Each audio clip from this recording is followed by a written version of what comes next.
This is Dan Schneider, and on this Dan Schneider video interview, the subject is American horror actor extraordinaire Vincent Price. The man you see before you is not Vincent Price, but he is one of the leading Price experts going. His name is Peter Fuller, and I will be spending the next hour or more talking with him about the life and career of Vincent Price.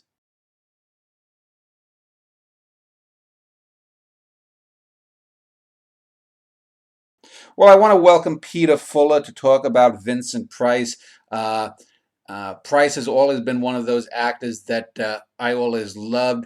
Most people, when they think of the great film actors, don't ever think of someone like Price because most of his career they think of as a B film actor in B horror films. But one of the things I think that made Price such a notable actor was that given a lot of the crap material that he had in a lot of his films, in every scene he's in, he makes it better. He sells you on it. So with that little opening, let me just welcome Peter to this interview. And if you could just tell our fans a little bit about yourself, your interest in film, your interest in Vincent Price. And we'll also talk a little bit about your website and the London Legacy Tour for Vincent Price. So Peter, if you could just inform us a little bit about yourself. Well, thank you, Dan, for inviting me on to speak about Vincent. I have been a huge Vincent Price fan ever since I was about 8 years of age. And I think for a lot of people who are my age, I'm 51, I don't mind admitting it, but I grew up watching Vincent not in horror movies, but on television, in things like F Troop and The Brady Bunch and Batman. And it was seeing Vincent playing those characters that he played so well in them, where he was actually already spoofing the image, the screen horror image that he had actually established 10 years beforehand. It was children like myself at that age who were actually seeing Vincent for the first time, and I wondered who was this amazing guy, because he had a fantastic voice, he was having a lot of fun, and he was playing a villain. And that's what got me onto it. And I tell you, I was sold from the age of 8. And luckily, it was a bit of like a serendipity. I went to a newsagent one day, and there was a copy of World of Horror, which is a British magazine that came out in the 70s. And it had a whole article about Vincent Price. And at the same time, I was going to school one day, and I picked up a cassette, an audio cassette on the road. And it was Alice Cooper's Welcome to My Nightmare. And I played it, and what was on there was an amazing track called The Black Widow. And who was doing the voiceover but Vincent Price, the same man that I was actually seeing on The Brady Bunch and Voyage to the Bottom of the Sea. It was almost like I was being pulled into who is this man. And so I started researching him, and I even sent away through Famous Monsters of Filmland, because I was a huge reader of that at the time, for his autobiography, or it was his biography, and that was my treasured possession. And then in 1980, so I basically studied Vincent, and I cut out things in scrapbooks and put them together, and as all fans do, I was absolutely ecstatic when I discovered that Vincent was actually coming to my hometown of Perth, Western Australia in 1980 to perform in his one-man show, Diversions and Delights. Meeting your idol at the age of 17, I tell you what, it sold me for life. I mean, it was amazing. I was going to ask. I thought you probably were raised in the United Kingdom, but you grew up in Australia. Then I had no idea that shows like the Brady Bunch or Voyage to the Bottom of the Sea made it down under there. What just slightly off topic here. What percentage of Australian television was American reruns then?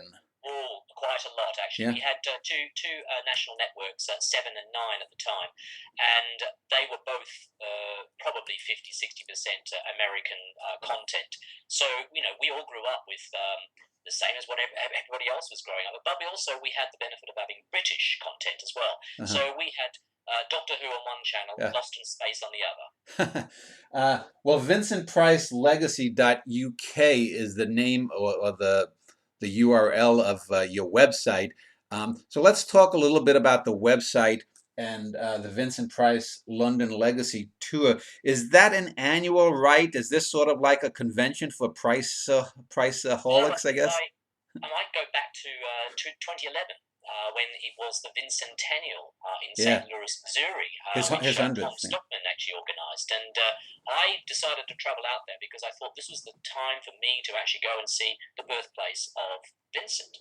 And they did a wonderful, wonderful job and in celebrating Vincent's centenary.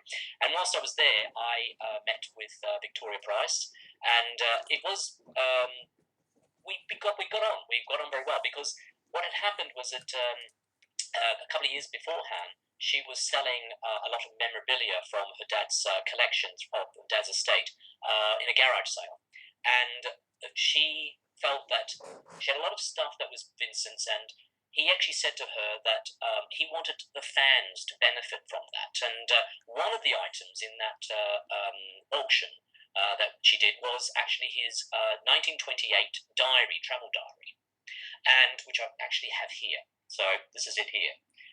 The 1928 travel diary, which actually was Vincent's record of his journal of when he went to Europe for the first time, when he was actually 17 years of age. Now, what I'd done is that after I'd met Victoria, one of the things I'd actually done was actually turn the diary into a real-time travel blog. And she was absolutely amazed by what that had meant, because I was turning something into something that all fans could actually now appreciate. It was a real-time travel blog, which is up and running all the time. Every year it renews itself, and it basically you can actually follow Vincent's adventures when he was actually traveling through Europe, seeing art for the first time, which of course was his big thing in life, and it had historical things, so it's all about 1928. Yeah, I remember seeing that when I was researching for the show. And Victoria Price, as you mentioned, is Vincent's daughter, and I will be speaking with her and interviewing her tomorrow on this Vince weekend. So we laid out sort of your attraction to Price, and you then later met Vincent Price. Let's talk a little bit about Vincent Price, and I'll probably get tomorrow some more personal tales from Victoria. But let's talk about some of the basics, because I never like to assume that people, know the subjects that I'm talking about. So I like to reach people who are newbies as well as experts. So for those who don't know, you mentioned Vincent Price would have been born then in 1911. Was he born into a wealthy family? Was he born dirt poor? Did he come No, from an definitely. artistic family, or what? Well, definitely. I'm sure that Victoria will be able to give you the full rundown of the family history. But I mean, he was born in St. Louis, Missouri, in a quite a comfortable Midwestern family. I mean, his father and grandfather ran candy factories, and they had money. But of course, he got to go to Yale, and he had all the best schooling and everything, and that's one of the reasons why he was able to get over to Europe for the first time. Because not everyone could afford that, especially in 1928, just two years before the Depression hits. But he grew up in a comfortable family, and but when it came to the arts, well, it was his mother who was really the artistic one.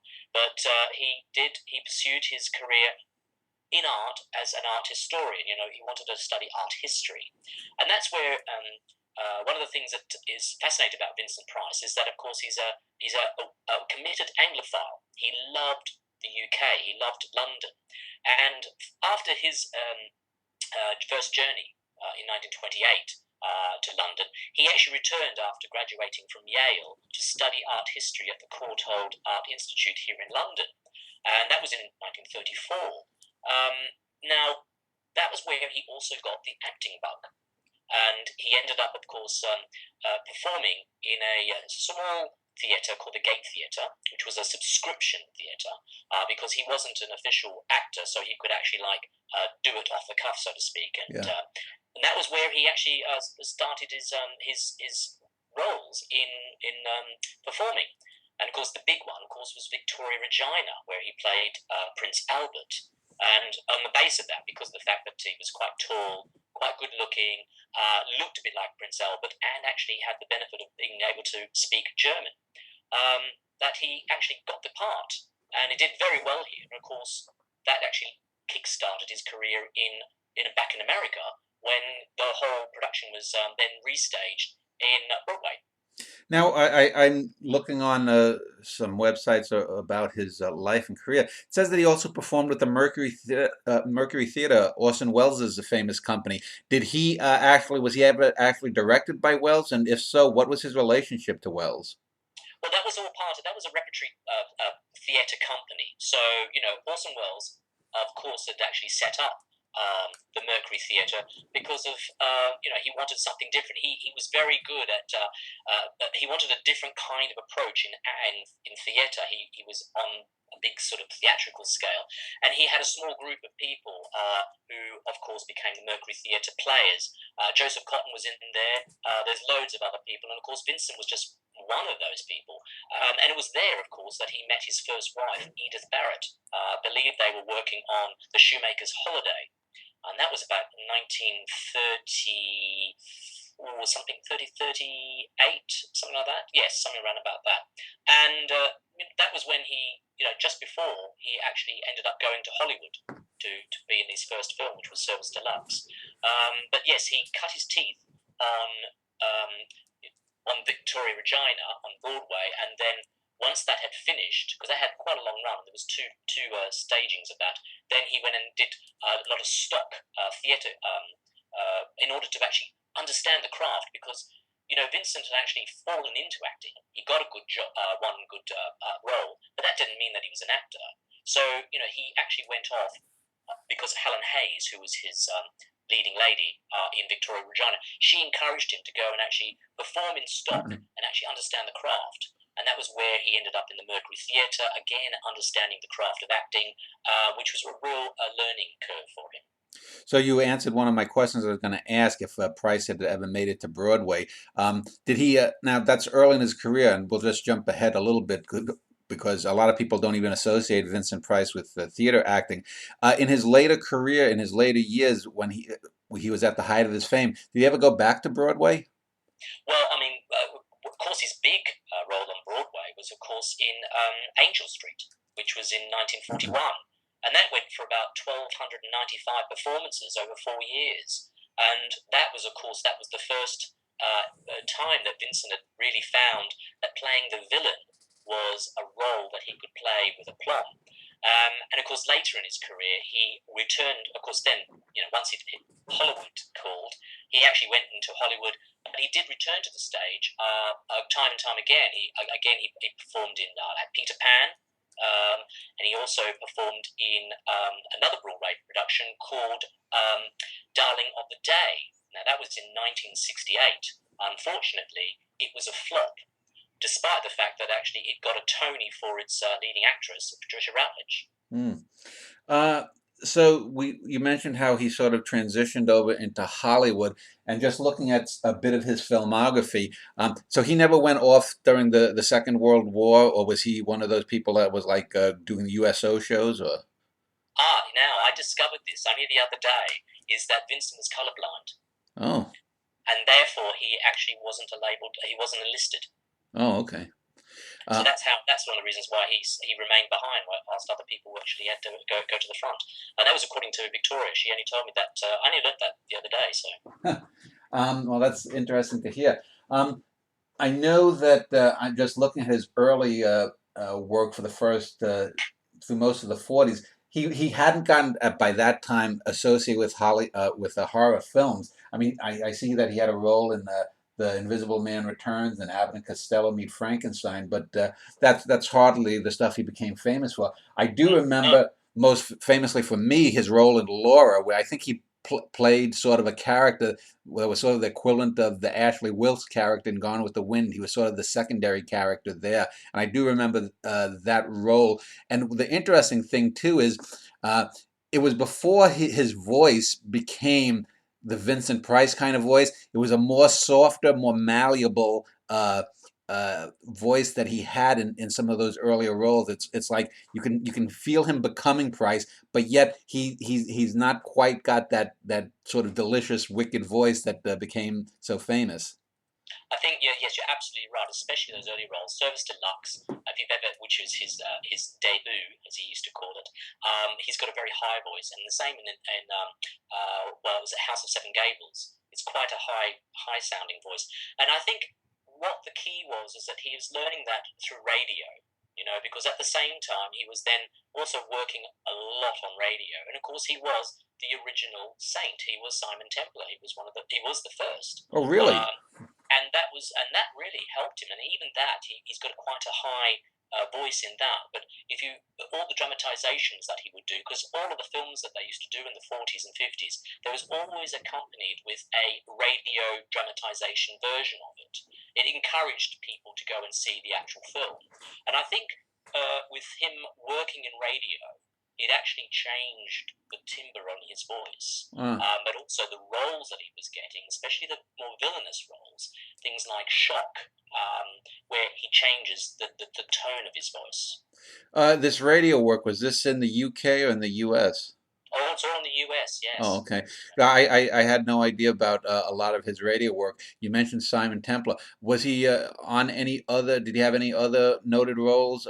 Was he then known as a radio actor primarily, or because he Well, he hadn't was still made it big in film by that time, really, had he? Well, I think Vincent Vincent was a noted workaholic, and when the opportunity came up, he would take any job that came to him. So he was quite versatile. He wasn't resting on his laurels in between films. He was constantly working on radio and on television. It's just if you look at any stuff on the internet, he's always in game shows, panel shows, television talk shows, and he did that throughout his entire career. But of course, in the 40s and 50s, he was just an engaging. He had a wonderful personality, and the audience loved his comedic abilities, which is something that he always loved himself. He always saw himself as a bit of a comedian. Before the horror films of the 50s, and I guess House of Wax was probably the first one that cemented him as a horror star. If we look at those films before that period, did he do a whole variety of films? Because it looks, just from titles that I'm looking at, that he might have done just one or two westerns, and it looked like mostly period pieces.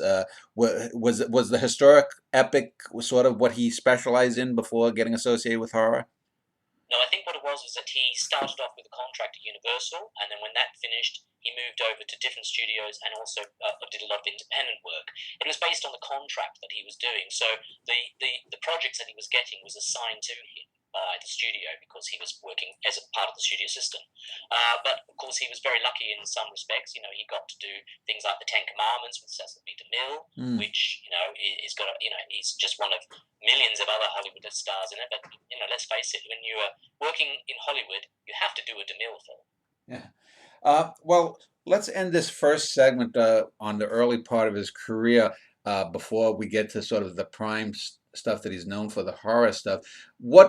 For anyone who's just coming to Price, can you recommend two or three roles or two or three films that he appears in it throughout like the 40s and early 50s that are sort of hidden gems that you would recommend, and why?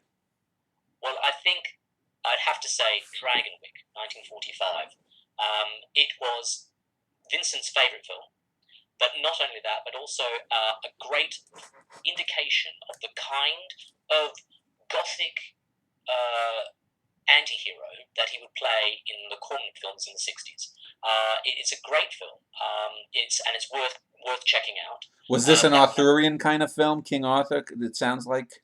Dragonwick is a gothic melodrama, and it's very much like if you've seen Crimson Peak. Okay. Guillermo del Toro actually admits that he drew his inspiration from the likes of Dragonwick and the Edgar Allan Poe films.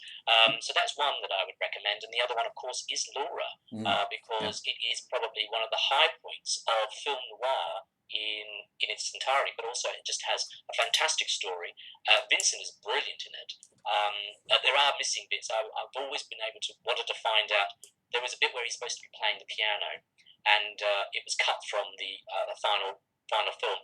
One of these days, somebody's going to actually find that piece of footage, which would be great to actually do as an extra. But that is a brilliant film to look out for. And lastly, let me just ask then, what was the first film where he was the leading man or the leading star in a film? Do you know? I think it was if you're saying leading, it would have to be probably The Invisible Man Returns, which is very early. But then again, he was the leading man in Service Deluxe, so that was his very first film. Oh, okay. So in a lot of films, he was the leading man, but it's just the fact that it wasn't necessarily horror. They put him into all sorts of things. They made him. They wanted him to be a matinee idol at one point, but he found that it was playing the cad that was actually more interesting, and so those roles are much better. And of course, things like Shock, he's the lead in that. So yes, in the lead in most of the films that he's in, but the films that he's not the lead, he's always the one that you look out for. Yeah. Well, let's end this segment. In our next segment, we'll talk about his vast body of work in the horror genre and his ascent to becoming really just an icon. I mean, Vincent Price is one of those actors, especially in the horror field, that he's probably as iconic to horror as John Wayne is to the Western, and we'll do that in a moment.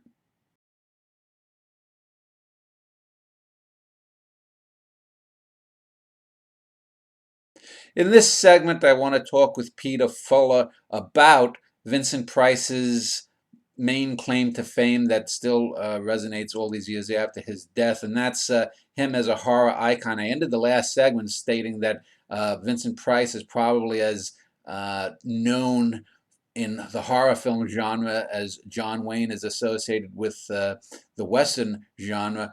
And I had mentioned earlier that probably the first film, even though he had done some the Invisible Man stuff, probably the first film that really put the stamp on him as a horror icon, I believe, or I could be wrong, is House of Wax. Would you agree with that assessment? And if so, what effect did that have on Price as an actor and his career?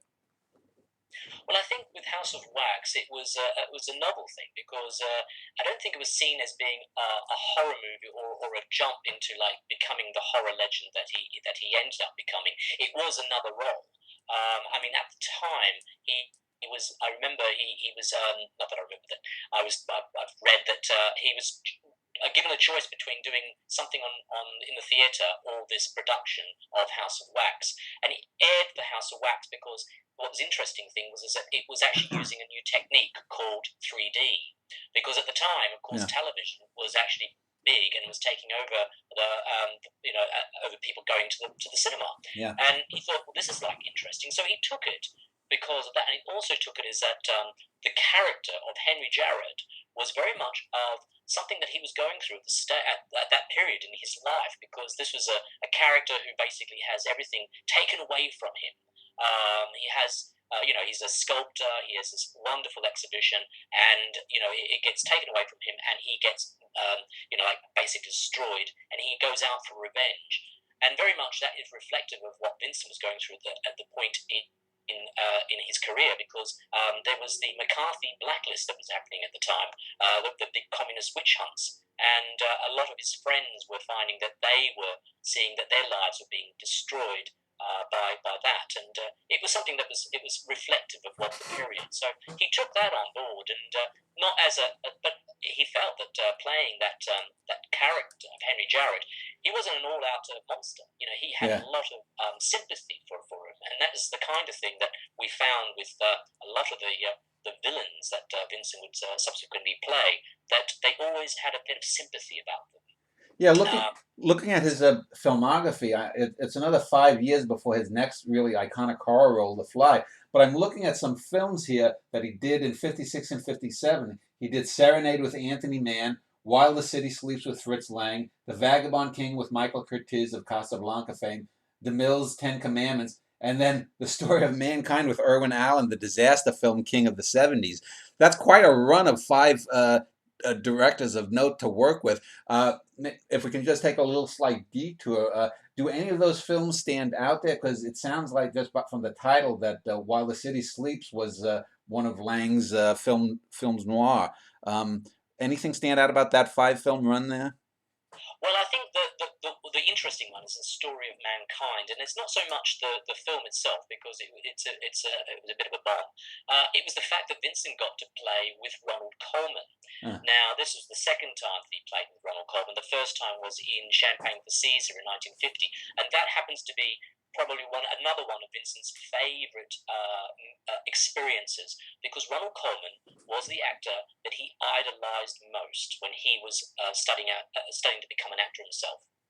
And in fact, the voice that you hear is a lot of what he actually aspired to have the voice of Ronald Colman. Yeah. And so it's quite ironic that the two of them end up filming like Champagne for Caesar, which is an excellent screwball comedy, by the way, and Story of Mankind. And Coleman is another one of those actors that young kids today probably have no clue about. One of these days, I'm going to have to do a show about some of these forgotten actors like Coleman or Glenn Ford or whatnot that people just don't know. I mean, they know the Bogarts, they know of Vincent Price or John Wayne, but there are a lot of these other guys who were really terrific in the mid-20th century that have long been forgotten by today's generation. Nonetheless, then after that 5-film run, it looks like we get in a couple of years, we get The Fly, House on Haunted Hill, Return of the Fly, The Bat, House of Usher. And for any Priceophile there, those are some of the classics, even if they're not great films. Like House on Haunted Hill, I think Mystery Science Theater might have done one of the things on that. It's not a particularly good film, but it is an influential film in the horror genre. So let's talk about some of those films, if any of them stand out or any of the performances to you. Well, of course, the big one was The Fly. I mean, Yeah. The Fly was that was an A-list film. That was a big film for 20th Century Fox, and it was a huge success and hugely influential. I mean, it remains so today. And that gave Vincent the chance to actually play, well, not even the hero. He just plays a bit role, really. I mean, he plays, in fact, the love interest, but they changed the script on that one.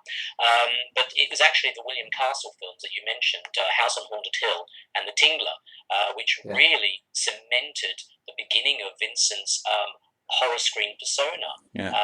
And accompanied with The Bat. The Bat is a terrible film, by the way, but it's got a great theme music. That's the only thing I like about it. Yeah. But the two William Castle films were a classic because, of course, they had the great showmanship of William Castle doing the Emergo and Percepto sort of gimmicks. Yeah. Films. And, we don't see the likes of that anymore. They don't make them like that anymore. And, of course, they were the ultimate drive-in classics as well, sort of thing for later on.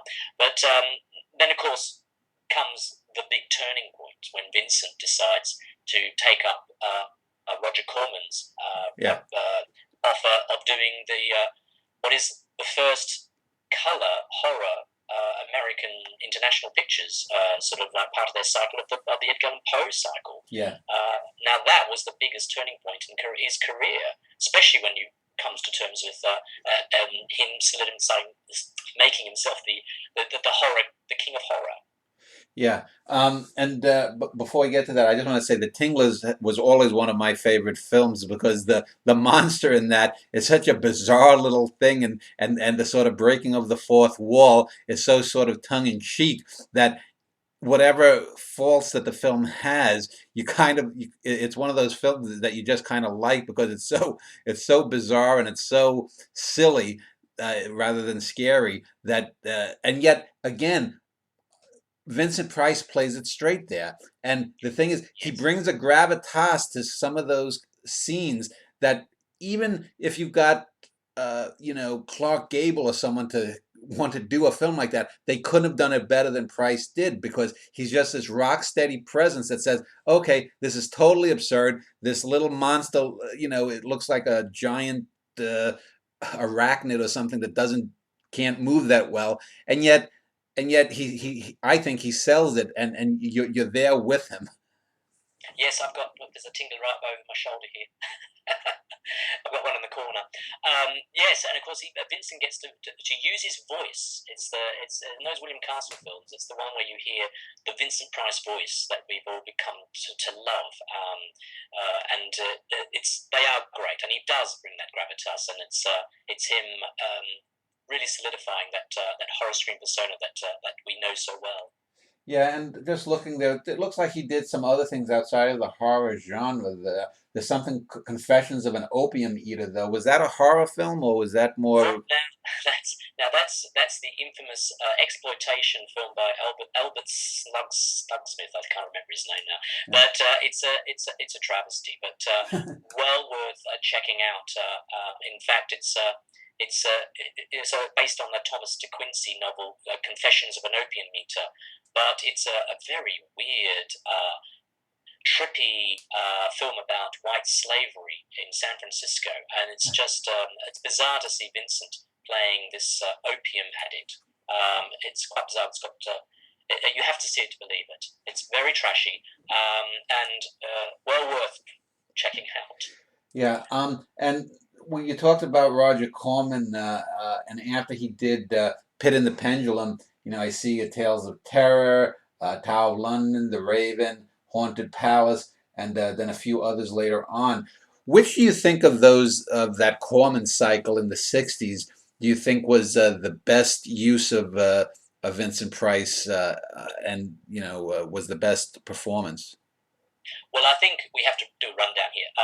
House of Usher, he plays, Roderick Usher, and he plays it incredibly well. I mean, he brings so much sympathy, but also brings a real sense of terror to that role as the hypersensitive Roderick Usher who is keeping dark secrets. And he plays it very coolly and calmly, and that's why it works so well. But of course, in the follow-up, Pit and the Pendulum, he just went the complete opposite. It's a real barnstorming performance where he plays not one but actually two characters, both. Both himself and his father, so to speak, and that is the beginning of Vincent's chewing the scenery, sort of like an eye rolling that he became synonymous with that later on. But of course, then after doing those two films, Corman really felt that they couldn't repeat the formula, and so therefore they started adding comedy. And in one film, Tales of Terror, one of the three stories is the Black Cat, where Vincent Price gets to play with with Peter Lorre, and they bring comedy to that, and it's one of my favourite roles, one of my favourite pieces of Vincent's career, and also it gave him the chance to show how his comedic side, and that is something that he really valued as well as was the horror side. In fact, I think he preferred to be comical than horrific. And I've got a quote here I'd like to sort of share with you. He says to me, he says, "I've always liked to try and give an audience a laugh as well as chill them. Actually, I like making people laugh most of all." And that's something that appears in The Black Cat and later in The Comedy of Terrors, where he got to play opposite again Peter Lorre, and again with Boris Karloff and Basil Rathbone. And that is an underrated classic of the genre, and also the last of the Corman films where those big titans of terror got to perform together. But if you were looking for style, then it would be Tomb of Ligeia, 1965, where Vincent gets to play a very Byronic character, again another gothic melodrama that echoes what he was doing in Dragonwyck. And that's one that I think is probably Corman's finest achievement as a director. Yeah, and you mentioned Comedy of Terrors, and I'm looking. That's Jacques Tourneur, who really was a great B film noir director in the '40s, and he directed Curse of the Demon or Night of the Demon, which is one of the great horror films in the '50s, and he also directed Price in what is it, the War Gods of the Deep, which is another one of those films that really is a silly film, but Price is just rock steady in it. He sells the absurdities of what is, I think, probably one of Tourneur's worst films. Would you agree with that? And what of those two Yes. Tourneur films? What do you think of both of them? Well, I think as Vincent once, I can quote Vincent saying he makes the believable, no, the unbelievable, believable, and that was one of the things. It was the cornerstone of his when he was taking on bad roles. Uh, War Gods of the Deep, which is called City Under the Sea here in the UK. That was Jacques Tourneur's final film as a feature. He was out of his depth, so to speak, in that one. It was a production that was mired in crisis because it was had an American crew, American international, but also a British crew because it was shot in London, and there was battles between the two crews, and the film just became a soggy mess. But yes, Vincent actually really stood his ground on that one, and he's sort of like quite subdued as the captain in that one. And it was one of those films where American International Pictures was still trying to flog Poe even after Roger Corman had left to do hipper projects after Tomb of Niger. And so City Under the Sea is not a great film, but they tried their best on it. But Vincent's quite good in that. The other one was Comedy of Terrors. That is much better. That was also Richard Matheson who had actually scripted it. And interestingly, is that he actually scripted a follow-up called Sweethearts and something or other, I can't remember. But unfortunately, Peter Lorre died the following year after Comedy of Terrors, and so they never actually went through with putting that into production. Yeah, the 1960s were big on those sort of anthology films where you'd have 3 or 4 small films in one. I want to back up and just talk about 2 other films that are outside the Corman cycle. And the first one I'm looking at is Beach Party, directed by William Ashe, who is a well-known television director in America. And was that a horror film? Was that something that was a spoof on the Gidget beach kind of movies of the era? Well, we have to go back to American International Pictures had actually started their whole their career basically in doing Roger Corman's B movies, the big Attack of the Crab Monsters, and they were basically filling the drive-ins with rebel rock films and aliens. And of course, when they got onto the Beach Party, that was just another part of American International Pictures' cycle of putting bums on seats, and they're just aiming towards the teenagers at the time. But of course, because Vincent Price was actually contracted to with American International Pictures, it meant that he could do other projects outside of just the Roger Corman films. So hence why he actually plays a cameo in the first Beach Party movie, where he plays Big Daddy. But it also ends up becoming a bit of almost like a commercial, as like an advertorial for his next film, because at the end of it, of course, he wakes up and he says, "Bring me my pendulum, kiddies," which was, of course, to promote Pit and the Pendulum the following year. So. Yeah. Now, I want to talk about one of the films that I think was one of Vincent's best performances, and it's a very underrated film, and it's actually a really excellent film, and that's 1964's Last Man on Earth. And I think of the 3 adaptations of Richard Matheson's I Am Legend, it's by far the best. It was the first and the best. The Omega Man by Heston a decade later was okay. The Will Smith version was pointless, I thought. But here, Night of the not Night it along with Carnival of Souls in 1962 by Herc Harvey and Night of the Living Dead are 3 films that somehow fell into public domain, but they're all sort of zombie based or loosely based. And I think those are 3 of the most influential films in horror. If you look at any zombie film of the last 20 years, it's got elements of one of those 3 films: Carnival of Souls, Last Man on Earth, or Night of the Living Dead.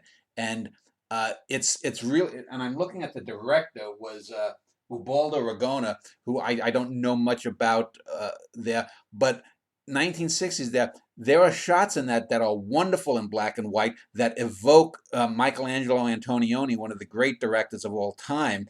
The images of the ever-burning pit where the bodies are dumped, the pathos in Vincent's voice when you go through a few montages of him getting to the vampires, the girl who comes in and tells him about the reality that there's still human beings and whatnot, and then sort of the Nazi stormtrooper people, the vampires, whatever you want to call them, that come at the end, and then there's that whole flashback sequence that works so wonderfully. I think it's a very good film, period, outside of horror. What is your take on that film? I agree. I think it's quite underrated, and yes, it has been in the public domain for years, and that doesn't lessen its value as a true science fiction classic. I mean, it was shot actually in 1961, and Ah, it was originally. There's a long history. We could do a whole podcast on Last Man on Earth, but it was shot in like the winter of '61 when Vincent was actually in Rome with his second wife Mary at the time. They were there for about 3 or 4 months mm, doing quite a few other films as well. He did a couple of other did Nefertiti, Queen of the Nile, and ah, Rage of the Buccaneers with Ricardo Montalban at the same time. ah. But this one here is that it was shot in Rome, which was At, supposed to be looking like Los Angeles, at and they shot Cinecittà? it. Was it at Cinecittà? What? No, it wasn't Shinichida. It was Titanus Studios that actually Oh, okay. made this one. And Titanus is actually that was the arch rival to Cinecittà, and all the location work was all done around Rome. Hence why the interesting you talk about Michelangelo and Antonioni. Yes, it's all shot in sort of like the same areas that he used because they were it was all desolate at the time and it was like quite easy to shoot. But at 4 o'clock in the morning, when there's no traffic and everything, it looked quite good. It does give a beautiful look, a stark look. Especially there's one shot of the water tower, which I always thought was quite evocative. And but Vincent said that it was shot at the depths of winter. It was absolutely freezing cold at the time, and he used to have a taxi running its engine in between shots, so he could jump in and actually get warm between shots. I'm looking to the start of the 70s, probably the next film that people think of and associate with Vincent Price's The Abominable Dr. Fives. But before we get to that, what of the later 60s films stands out to you, say in the second half of the 60s, as his one or two peaks? Well, I mean, once Vincent had finished with the Roger Corman films, he then American International Pictures wanted to use. Now, this is where Vincent, from 1963, Vincent did a lot of work mainly in the UK. And basically, from 1963 through to 1984, he would make most of his features, in fact, all of his features, in the UK as part of American International Pictures' European outfit. And those films, which came off the back of after To Malaysia and City Under the Sea or Waterworks of the Deep, were films like Oblong Box, Cry of the Banshee, and Scream and Scream Again. Now, they were all sort of like promoted by American International Pictures, and they're all films which are of note individually, especially Scream and Scream Again, which I believe is another underrated sci-fi. And we could talk at length on that one. But of course, the big one was Witchfinder General, which in the US was called The Conqueror Worm. And that was, of course, Vincent's highlight of that particular period with American International Pictures, because he was playing, of course, the Witchfinder, Matthew Hopkins. And it was a troubled production because, of course, he had a famous infighting with the young director Michael Reeves, but of course he came out of it having one of his best performances on screen.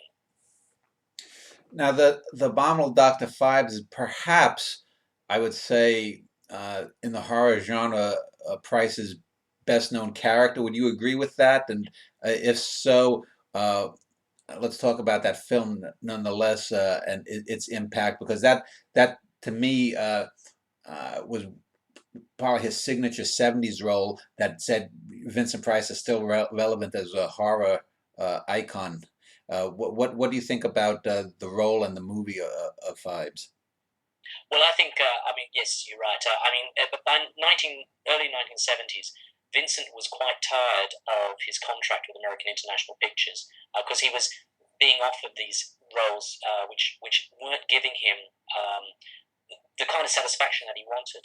However, when he got The Abominable Dr. Fives, which was directed by Robert Fust, who had basically assembled a team of creative geniuses who had all been working on the TV's show The Avengers. Now, they brought a real sense of style to this to a script which was completely different from what we'd seen before. It was by William Goldstein. It was a character about a concert pianist who was seeking revenge against the doctors who had actually failed to save his wife on the operating table. Now, it was completely different, sort of like a villain that he'd actually been playing, because this is one where he basically wasn't speaking. He was disfigured, and Vincent ended up using a lot of emotion through his face in order to be able to register what he was saying in the character, whilst all of his lines were dubbed over in post production, and it gives the character of Fives a real something different that he'd never done before. And I think that's one of the unique aspects of it. Apart from the fact that the film is beautiful looking, it's very stylish, it's got great Art Deco sets, it has a wonderful score by Basil Kirshen, and it's just a great cast. And it's one of those films that actually just all the elements came together. And Vincent was really played it quite calmly, quite, without being too flamboyant. It is because it was his signature character. Now, just looking through the rest of the 70s, and we'll just sort of end this segment talking about the 70s, and we'll talk about his later career and career on television in the next segment. But I'm looking at some things that I had no idea that he was involved in. For example, he lent his voice to Race for Your Life, Charlie Brown, a cartoon. I had no idea that he did. I've never heard of that. Yeah, it says he played a character, Brutus, and I remember that because there's 2 or 3 feature-length Charlie Brown films. So that's interesting there. Well, it's What? actually interesting. Where did you find that? Did you find that on Wikipedia? Yeah. So I wouldn't trust Wikipedia because okay. for Yeah, I years, know. everybody has actually always thought that Vincent Price actually did the voice for the Iron Maiden soundtrack, Name of the Beast. Oh. And constantly, I get people saying, "Oh, wasn't he fantastic in Name of the Beast?" I'm sorry, but he never did that. Oh, okay. So it could have been someone just doing a price like was. Yeah. I don't trust Wikipedia either. But then the late 70s. Give me maybe like one standout film there, if there were any, and one that you would recommend people to see, and then we'll wrap up this segment. Well, of course, you cannot end the '70s without, of course, Vincent's horror opus happens to be Theatre of Blood, Yeah. where like all the elements of his scream persona come in one character, Edward Lionheart, as the vengeful Shakespearean actor who's like out to get the critics, and who lambasted his final performance of Shakespeare. And that is, like, let's face it, that is probably the ultimate Vincent Price horror film. And we could talk at length on that one. Okay, well, let's end this segment, and in our next segment, we'll talk about his later film career. I also want to delve into some of his almost ubiquitous television appearances, certainly in America, and I would presume also around the world, and we'll do that in a moment.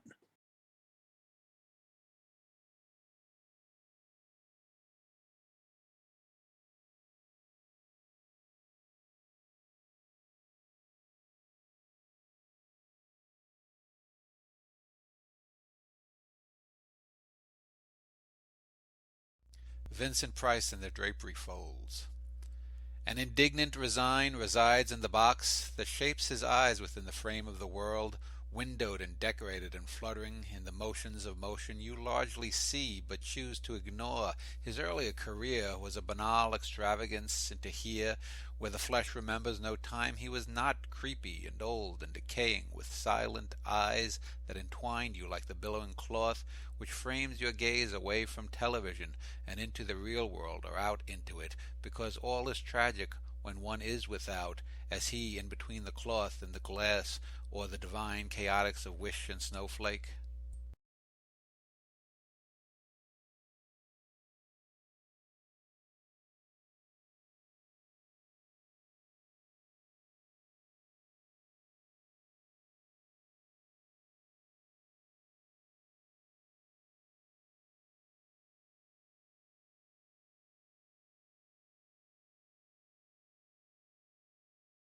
back with Peter Fuller, and want to talk about Vincent Price's later filmic career, and then talk a little bit about his life as a celebrity on game shows like Hollywood Squares and other guest appearances that he made, and his cooking and art stuff as well. But let's wrap up talking about the last decade or so of his active career, and probably most famously in the 1980s.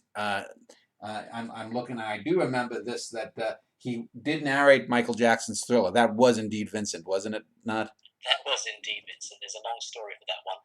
Well, go ahead. Go ahead. Oh well, I mean, like let's. That was '82, wasn't it? Vincent had actually been contacted by Quincy Jones to actually do the little rap, which basically only took him about 2 minutes to do, and he basically agreed a flat fee. I believe it was $2,000. And of course, then subsequently, when Thriller became the hit that it was, Vincent felt that maybe it'd be nice to sort of have a little bit of extra than the $2,000 that he got, and so he actually wrote off and sort of said to Michael's managers, how about look what I've done for you, sort of thing, and they gave him in return a gold disc. That was it. That's what he got. I'm seeing that he did some other cartoon. The Great Mouse Detective. Was that really Vincent? Yes, that was his big Disney turn, and that's one of one of the last times that you actually hear Vincent giving the voice that we love so much richness. He also gets to sing two Henry Mancini songs in that. But he's great as the villainous sort of Rattigan, who's out to get Basil of Baker Street, and it's a wonderful performance, and it's one of his signatures, and is one that he was very proud of. Mm. But of course, the other one is that there was another animation that he'd done, which he'd actually recorded back in 1974. It was for Richard Williams, who'd actually went off to do Roger Rabbit. And that was originally called Nasruddin, and then it was turned into The Thief, the Cobbler, and then all sorts of other things where he plays the Grand Vizier Zigzag. Now, that has never actually been released because it was one of those films that there's a whole history about it, how it was never finished. But it was one of Vincent's greatest performances as a cartoon character. But of course, I think that, when it comes to cartoon characters, Vincent has probably been immortalised in Scooby-Doo, in the 13 Ghosts of Scooby-Doo, where he actually plays, in a way, himself as Vincent Van Gogh, who helps Scooby and the gang to actually entrap some spirits that have been released by Scooby. Now I'm just looking at his later films here. I see that he actually worked with Lindsay Anderson and from The Whales of August, and then he did a film apparently with Dennis Hopper called Catch Fire, and then also the Tim Burton Edward Scissorhands. Of those three noted personalities, directors, which do you think was the best performance there? Well, I think he did. I'll mention Catch Fire because he did that, and he did that as a favour because Dennis Hopper was a great friend of his. In fact, Dennis Hopper is was quite well known for his art collection. Yeah. Now, that art collection was actually it was Vincent who actually inspired Dennis Hopper and helped him to actually get that art collection off the ground. And that's something that we need to talk about, is about Vincent's, the artistic side of Vincent's love for the visual arts, which we'll have to talk about. But yeah, we will. On those other ones, of course, is that I think it was Tim Burton giving Vincent his swan song in Edward Scissorhands. This was probably the real significant thing with regards to Vincent's film career, because it's him playing the inventor, and it's probably one of the most saddest things to see, because he dies in it, and he wasn't long afterwards that Vincent died himself, and so for a lot of fans, it's quite a poignant final sort of role for him to see him on screen that night. Yeah, and I see The Thief and the Cobbler, though, came out a couple of years later, and even though it was recorded a couple of decades before. And then Heart of Justice, a TV movie, it says is his last screen appearance. Uh, it was that. Just tell people a little bit about that if you can. Now that was Dennis Hopper as well, Oh, okay. isn't it? I think. Let's see what it says here. If to trust Wikipedia, it says Bruno Barreto, the director. No, I mean the actor. Oh, well, it says it's directed. The Heart of Justice was directed by Bruno Barreto. And starred. Let's see here. Let's see. Let me click on see if that brings anything up here. So this Eric Stoltz, Jennifer Connelly, Dermot Mulroney, Dennis Hopper as Austin Blair, and Vincent Price as Reggie Shaw. Okay. Yeah, that was if you watch that, that was actually just a little TV movie, and if you watch it, Vincent only has a tiny little cameo. Again, he's doing it as a favour for Dennis Hopper, but it's the film that you see where you can see he's physically ill at the time, and it's quite heart wrenching to watch that particular cameo. But he right up to the time that he died, Vincent gave everything that he could in every performance he ever did. He always gave 110%. Well, before we get to his later activities, the art collections and the cooking legacy, let's just talk about his appearances on television. Before we get to like some of the actual fiction stuff, I know as a kid he was often on Hollywood Squares, which is a game show here in the United States, and I'm sure he did some other game shows as well. I'm looking here. He did about 900. I think it was I read about. He said 900 episodes of Hollywood Squares. I don't know if it was that many, but yeah, he was quite a regular. The most regular person to appear in Hollywood Squares was Paul Lynde, who was always in the center square. But Vincent Price had to be probably in the top 5 of celebrity appearances. I'm seeing he did earlier an Alfred Hitchcock Presents, Have Gun Will Travel, Batman, F Troop, Get Smart, Mod Squad. That's interesting. The Mod Squad, Brady Bunch. That's a very interesting one. Time for Hyacinths. It's quite interesting to watch that one, where they actually have a clip from one of his films in it, so it's worth checking out. Yeah. And then Columbo, Bionic Woman, as you mentioned. I remember his Muppet Show appearance. The Love Boat is actually on The Love Boat. Okay, amazing Alonzo. Yeah, the Great Alonzo. He played the Great Alonzo, where he was like an illusionist, and I think it was Joan Blondell who was his wife, and yes, and he was like sort of like a bit of a con artist. Then I'm seeing Fairy Tale Theater, which was I think Shelley Duvall's thing for children, and then 13 Ghosts of Scooby-Doo and Tiny Toon Adventures. Of those sort of, it looks like one-off appearances there. You'd mentioned F Troop, Get Smart. These were classic comedies from the 60s. Batman, I know as Egghead, he appeared in 3 or 4 episodes, I think. Which do you think was some of the most memorable of those TV appearances? Well, it has to be Batman as Egghead. Yeah. I mean, because he's probably out of all of the villains that were in Batman that were created for the TV show. Yeah. Egghead still becomes one of the most favourite ones even today. Today, it's actually inspired. They've got a new comic called, which is called Batman Classic, and they've resurrected Egghead. And Egghead has become an action figure. So it was all down to Vincent's fantastic performance. Where he really was the epitome of the villain, but the fun villain. And there's this great scene where they end up throwing because he was mad with eggs. There was a great scene where they have to actually have an egg fight, and Burt Ward, who played Robin, was renowned for being a bit of a dick on set. And so when you watch the scene when Vincent's actually throwing eggs at Robin and rubbing it into his face, they're actually doing it, just as a way of getting back at him. So it's quite funny to watch. Yeah, I actually saw a documentary a couple of weeks ago on the Batman television show where Vincent himself was saying what you said, that Burt Ward, which was his first role as an actor, thought he was the equal of Adam West, and he went to one of the producers about wanting more lines and whatnot, and it was the episode where they had Price and they had the goons of Egghead hold him, and they told Vincent was saying, should I just throw one at him? And they said, no, throw the whole dozen at him. Yeah. And so you mentioned that he was on the Brady Bunch. It says he also appeared on that Brady Bunch Hour, which was sort of a few years after the original show.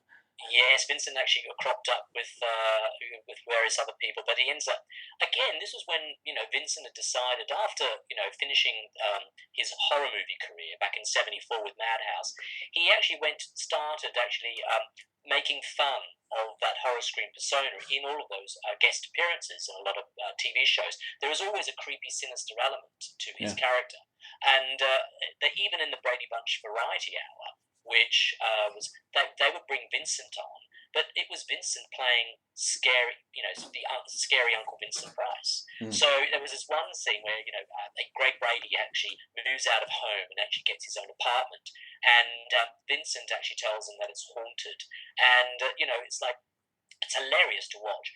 But he even sort of like talks about the ghost. The ghost was called Binky, which was actually Vincent's nickname when he was a kid. So there's a lot of in jokes there, and there's also one where he's like, "Just watch out for any flies," and it's great. He's always making fun of Vincent Price, and of course by then the audiences were actually on his side because they had seen all of his films either at the cinema first or on reruns on television, and so they knew who Vincent was and who this scary man was, as I did. This was the same person that I was admiring when we was on the Brady Bunch video variety show as well as the Brady Bunch itself. Well, let's talk then about some of the other cultural contributions. You'd mentioned his art collection and the cooking books. And interestingly, I'm looking here that he actually apparently was appointed by Dwight Eisenhower on an Indian Arts and Crafts board. That's quite an odd kind of marriage there. Not at all. No? Vincent was a huge champion for Indigenous art, and indeed that went back all the way back into the beginning of his early days, even when he was a child, when he found his first. In some Indian artifacts, just near where near his hometown in St. Louis, Missouri, he was always fascinated by indigenous art and its legacy, and he was a great collector of pre-Columbian art, Mm. so much so that in the 50s, him and his second wife Mary actually donated quite a number of pieces, I think about 300 pieces or something, to the East Los Angeles College, which then became the Vincent Price Gallery, and that went for years. And today, it's an amazing facility which still promotes his legacy for Latino art and indigenous art in general. And you can visit it there, and there's his pre-Columbian art collection, which is on display in the on the campus of Los Angeles College at the Vincent Price Art Museum. And one of the things that Vincent did was always to promote indigenous art, and he did that every year. So when he wasn't actually making movies, Vincent's other job was actually touring America to colleges and institutions, doing lectures on art history, and that was the Vincent Price, the side of Vincent Price that not many people know. That he was a huge champion of the visual arts. Well, other than indigenous arts, was he involved in any of the arts movements of the mid 20th century, like abstract expressionism or pop art, or was it basically just, like as you said, indigenous arts? No, I think he definitely had he definitely had like a wide spectrum. He had no set sort of like area field of art that he would like or prefer or collect.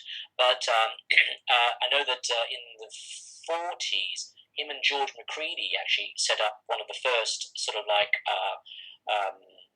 indigenous art galleries in New York, and he himself collected quite a lot. But of course, the other thing that he did was in the 60s, he worked for Sears Roebuck, the department store. Actually, they had a whole division which was devoted to actually normal everyday people putting down payments on buying real works of art. Now, this was like everything from Picasso to all sorts of things, and Chinese art, all sorts of kind of art. And Vincent had the job of actually selecting those pieces that were to be sold in the department stores, and he did that for almost 10 years. So every time he went away filming, he would actually be buying art for Sears and also for his own collection. Did he help debut any artists of note in any of the galleries or anything?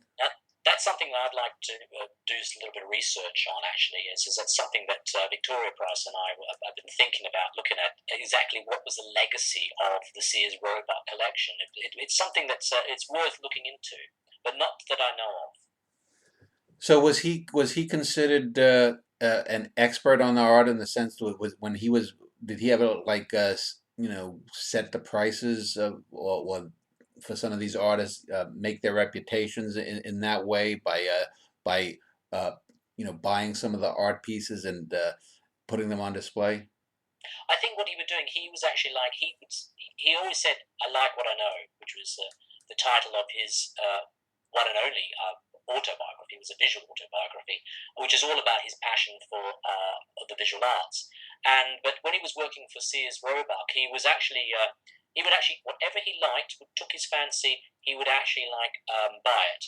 And it didn't matter whether it was actually like Gauguin or it was some local person, but he was a champion of especially American art. He brought out a book called an American history of American art in the 50s, and that was where he was championing this American art. But he just loved art in general, and it's whatever took his eye would actually would excite him. He would find the joy of a painting or of sculpture, and this continued throughout his entire life. I seem to remember in the late 80s seeing him on one of the American talk shows. I think it might have been Regis and Kathy Lee or something, where he might have come out with a book and he was cooking on the show. But I also do remember, I think that he might have also appeared in the 70s, because having scoured YouTube here and there for different appearances, was he also as well known for his cooking skills or his cookbooks and whatnot, and talk a little bit about that aspect of him. Well, I mean, this year, actually, we celebrate the 50th anniversary of his seminal cookbook, which was called Treasury of Great Recipes, which he'd actually compiled with his second wife, Mary. What they did is they went around the world, and they were both gourmands. They loved food, Vincent particularly. And luckily, they would actually be able to get from the chefs the recipes. And they compiled this book, which was actually brought about through their contact with Sears. And they brought the book out in 1965, and it was a huge seller, big seller. And on the back of that, they did a number of other cookbooks, Come to the Kitchen, and a cookbook which was all based on American historical recipes. And then later in 1971, when he was in Britain, he got to do a 6-part TV show called Cooking Pricewise, where it was him trying to educate viewers to not be able to be scared of foreign cooking.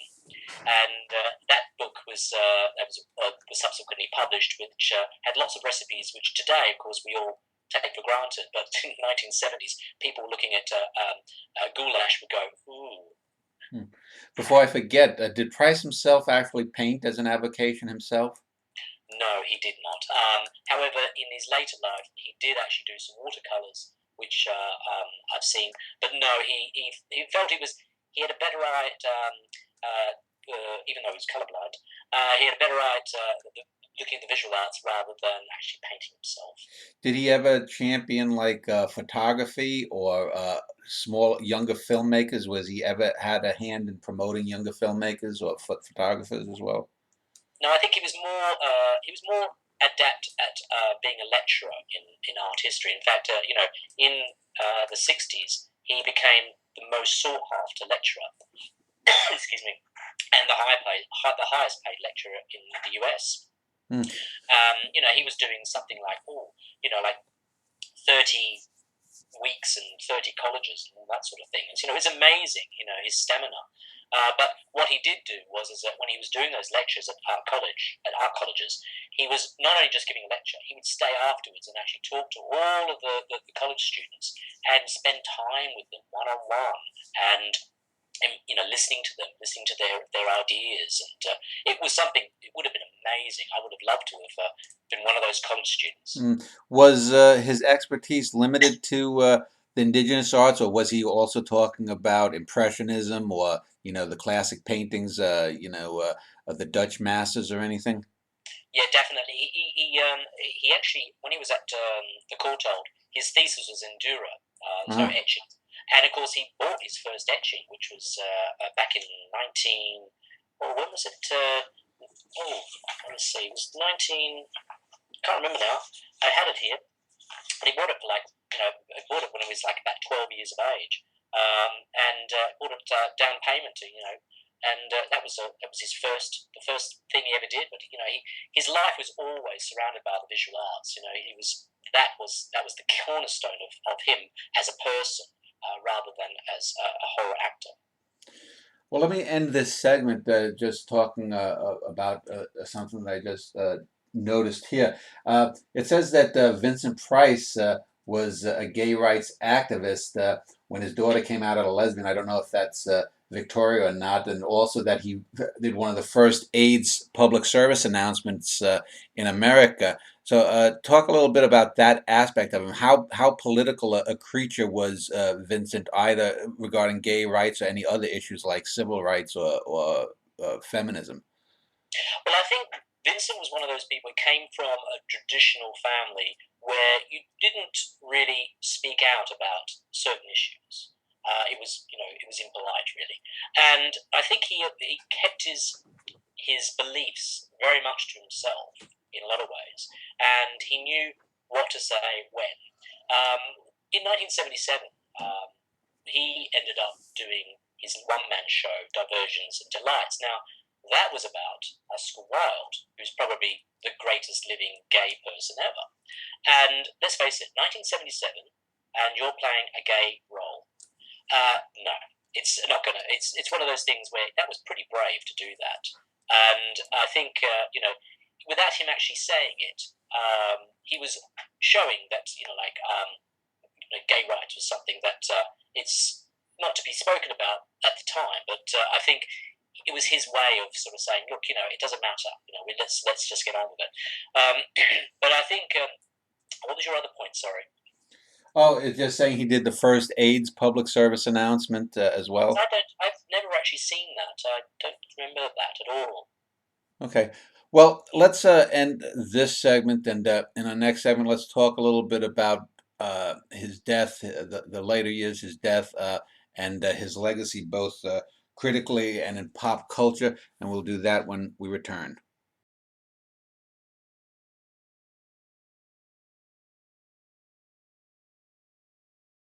Well, I want to wrap up this interview with Vincent Price expert Peter Fuller, talking about the last years of the man's life.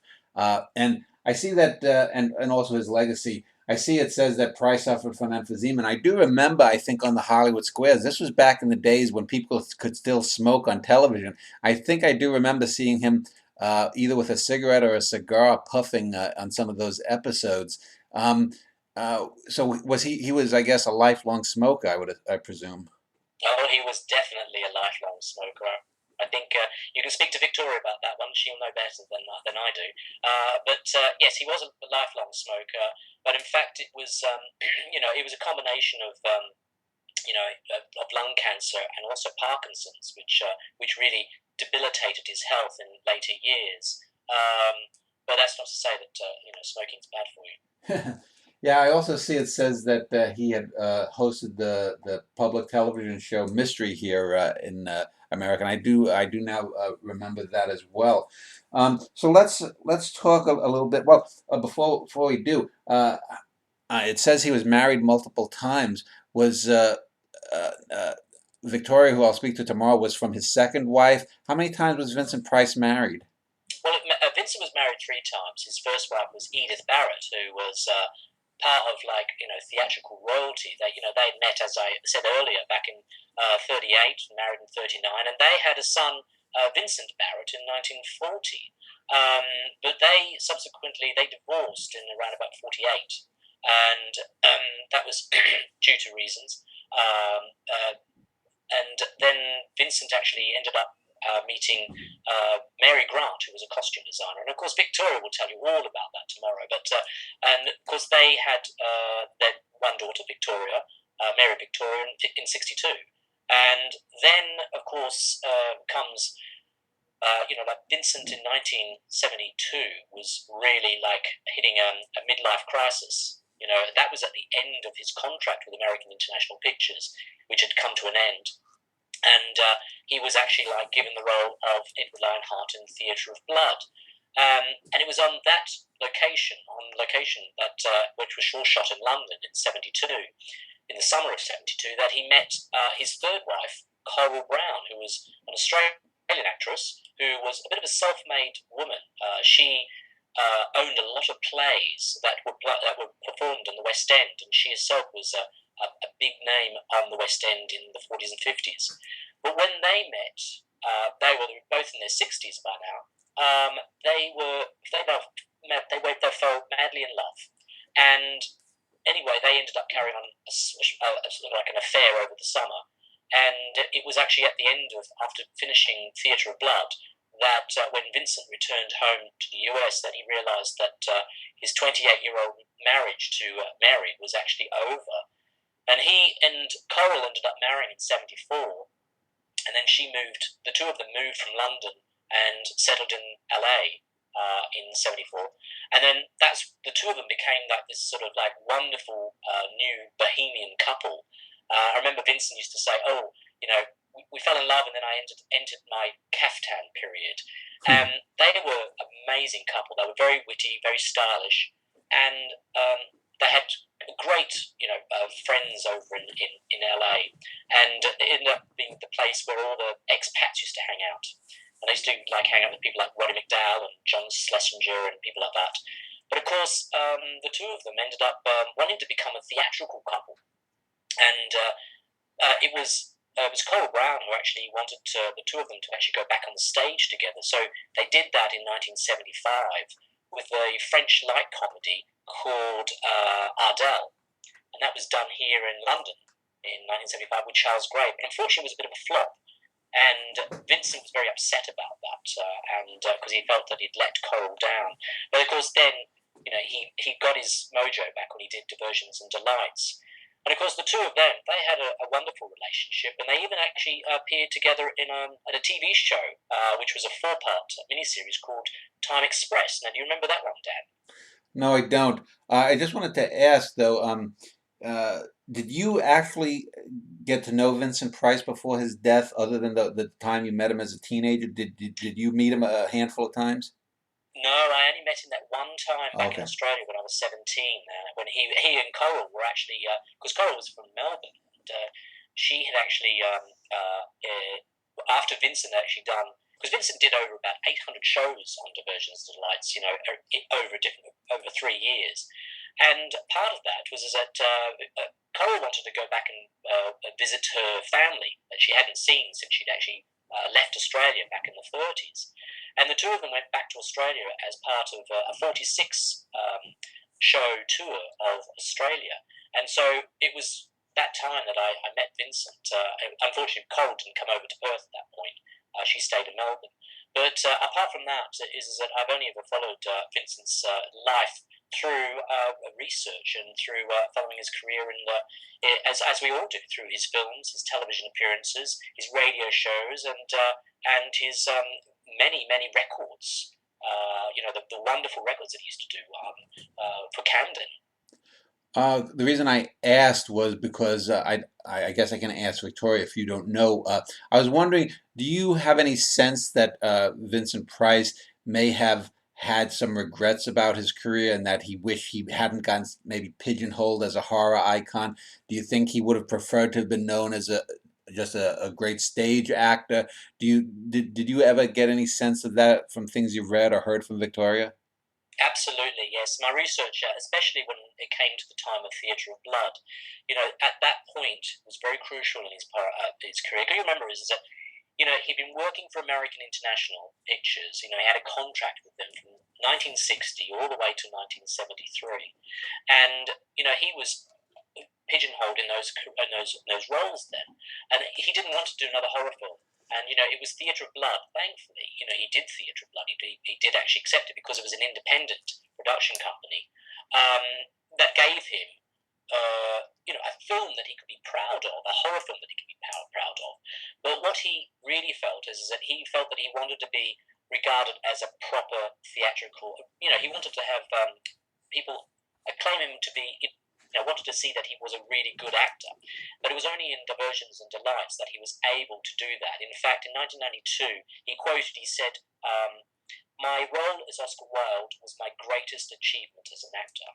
Mm. So at that point, he felt that he'd actually finally got closure over him, getting that self-worth as being an actor, a proper actor. And I think, all the other stuff that he did, the television and stuff, that's him, having a laugh. He knew how to have a laugh. In fact, that's the greatest thing about Vincent, is that he has such joy in his life and such exuberance. And it sort of masks, a lot of the pain that he had to put up with, in doing terrible roles sometimes. Were there any filmic or videotape records of any of his later theater appearances that might have appeared on public television or in the UK? Do you know of any? I know that there are a couple of audio recordings of Diversions and Delights, which sort of like filters around the internet. I've got a copy myself, which was given to me by a fan, and that is the only testament, the only record that I've found of that particular role. Which I think, if Vincent felt that that was his best role ever, then that's the one you want to look out for. Apart from his other performances, he didn't do very much because he was concentrating on Diversions and Delights in his later career. But apart from that, it's all those lovely audio recordings that he did in the 70s, which was on ghosts and witches and things like that, which hark back to his horror movie career, which are valuable, are great to listen to because you get that mellifluous voice that we know so well. Well, let's talk about his legacy now, as it extends now almost a quarter of a century after his death. Let's talk first about the critical reaction and then the pop cultural legacy. During his lifetime, what did critics think of him? Let's I guess stick to the film, although maybe there might be some theater reviews. Was part of his maybe rejection or of the horror roles because he sort of got lampooned and lambasted as just a horror actor, or was there maybe even a subset of critics that appreciated his contributions to that genre of film?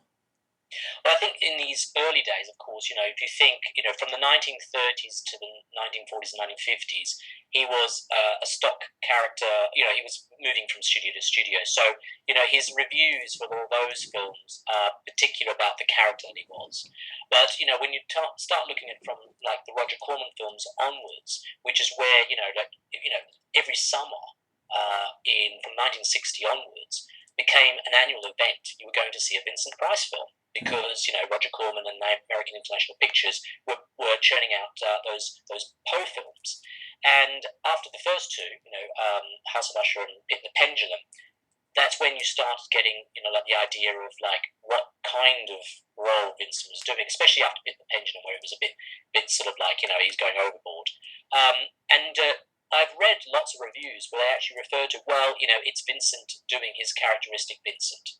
And I think he didn't worry about that too much.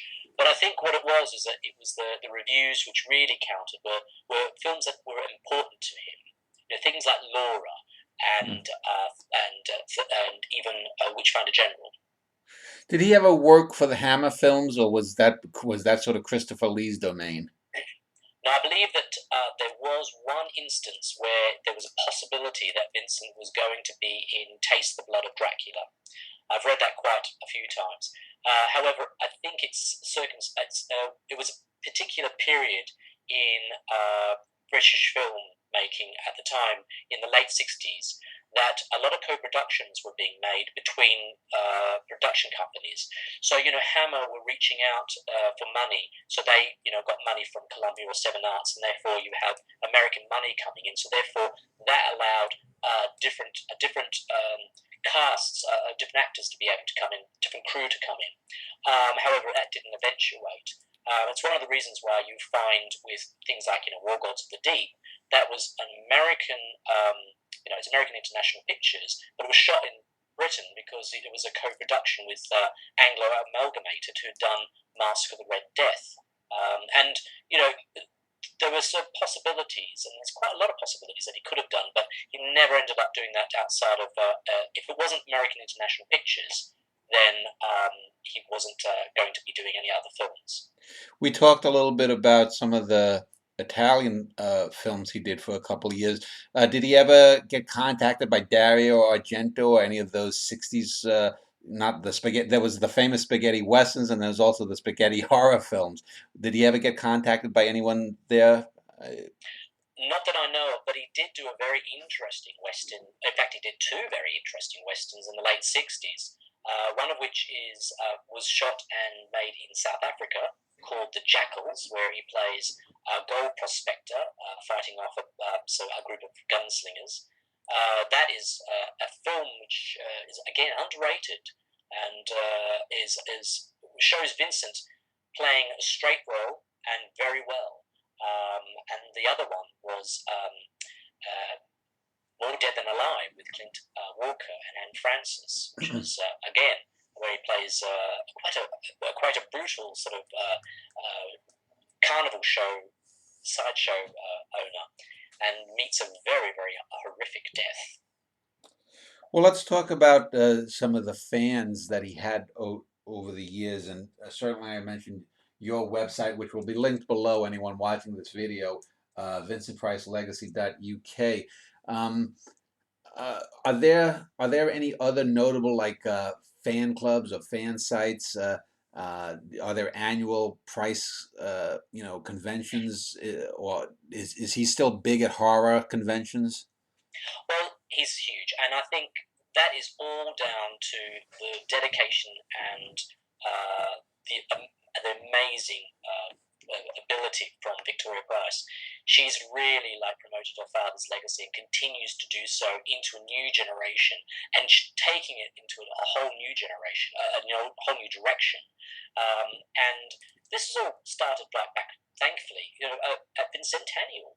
When I got the idea of actually doing my own sort of homage to Vincent, a celebration of Vincent's life and career here in London. So just recently we did the Vincent Price London Legacy Tour, and that was to embrace Vincent's contact with the UK, hence why we concentrated on all those films that he made between 63 and 83, which, let's face it, they contain some of his most iconic characters, but also embracing his love of the UK and everything British. This was his second home for all that 20 odd years. And again, he started out as a teenager here. He had his art career here, and he found acting here. So it was a great place to be able to bring that. And we found that we were amazed by the response. It was all sold out, and it just showed that Vincent's legacy does continue today, and we hope to continue that into the future. Now, there are a few websites which I so recommend. Rick Squires has a wonderful website which is dedicated to Vincent's career, and has wonderful things all about his films, all the adverts and everything. It's a wonderful thing. I'll send you the link for that one. That is well worth checking out. It's probably one of the best ones out there. But just Facebook is amazing. I think Victoria will tell you tomorrow that Vincent gets 3,000 likes a day, or a week or something. That he's still a force to be reckoned with. Well, let's wrap this up. Before I give you some closing remarks, let me just ask you, because the horror genre, like the Western genre, has its sort of pantheon of famous actors, and I mentioned that John Wayne, for better or worse, sort of reigned supreme in the Western genre. But there were horror icons before Vincent. There was Lon Chaney, Bela Lugosi, Boris Karloff. I mentioned Christopher Lee, who came a little bit afterwards. It seems to me in the last 20 or 30 years, I can't think of a name that I would put up there with those guys. Where do you think fans of horror film would rank Vincent Price in that sort of pantheon, and where do you personally rank him? Well, I think we have to thank uh, Michael Jackson and Thriller. Really, let's face it, that immortalizes Vincent, separates him from everybody else, because Thriller gets played every day, and so long as you hear that voice, you hear that laugh, you have Vincent in your head, and that's going to be his legacy. And of course, just that keeps him in people's minds all the time. Does that answer your question, or should we Well, continue on? so I would take it you have Vincent on top of the horror heap. I think Vincent. I think everyone's different. I mean, Vincent brings Vincent Price to play. I mean, I've got a great admiration for people like Peter Cushing, and I love people like Ernest Thesiger. I mean, I've got loads of people, but when it comes to the top thing like Bella and the two Lon Chaneys and Boris Karloff, then I think it depends on the era. Yeah. I think Boris and Bella, they all belong in the 30s, and Vincent belongs in the 60s. Yeah. And I think I always like to separate them. It's like, who's the best of those particular generation. It's the same as that you talk about, horror in sort of like the 80s or the 20s, or today sort of thing. People of a particular era, you'll have, Freddy Krueger, like Robert Englund. He'll always be part of like a particular generation of horror screen actors and who belong to a generation of horror. Well, let's wrap up this interview. Let me just give you a couple of minutes to give any closing thoughts you have on Vincent and his career. Go ahead, if you will.